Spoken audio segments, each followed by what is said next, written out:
sir যেহেতু sir বিশেষ এটা কথা আজি 10 ছেপ্টেম্বৰ আপুনি হয়তো গম পাইছে যে আজি এটা আপুনি ঘোষণা কৰাৰ কথা আছিলে গৌৰৱ গগৈ পাকিস্তান লিংকৰ সন্মুখত আজি আমিতো মই জানাত 6 বজাত SIT মোক সাক্ষাৎ কৰিব মোক প্ৰতিবেদনখন দিব 10 ছেপ্টেম্বৰ যেনেকৈ কৈছিলোঁ আজি 10 ছেপ্টেম্বৰ তদন্ত আজি সামৰণিও কৰিম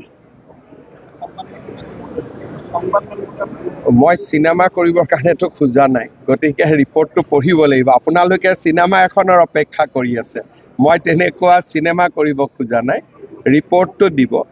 চৰকাৰে সূক্ষ্মভাৱে ৰিপৰ্টটো পঢ়িব আৰু চৰকাৰে ৰিপৰ্টটো পঢ়ি যি ব্যৱস্থা ল'ব লাগে তাকে ল'ব যদি আপোনালোকে ভাবিছে যে প্ৰতিবেদন দিব মই এখন সাংবাদিক মাল কৰি এখন চিনেমা কৰিম আপোনালোকে ৰাতি টিভিত ডিবেট কৰিব টক শ্ব' পাতিব চৰকাৰ তেনেকে নচলে চৰকাৰ গাম্ভীৰ্যতাৰে চলে চৰকাৰ এটা প্ৰক্ৰিয়াৰ মাজেৰে চলে আৰু এইটো যিহেতু বহুত ডাঙৰ গোচৰ এটা আমি গোচৰটোত যাতে কোনো পৰ্যায়তে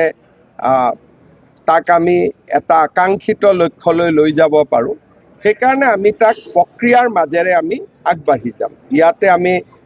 ৰিপৰ্ট এটা দিলে মই গুৱাহাটীত সাংবাদিকসকলক মাতি ল'লোঁ তাতে আপোনালোকৰ আগত প্ৰমাণখিনি দিলোঁ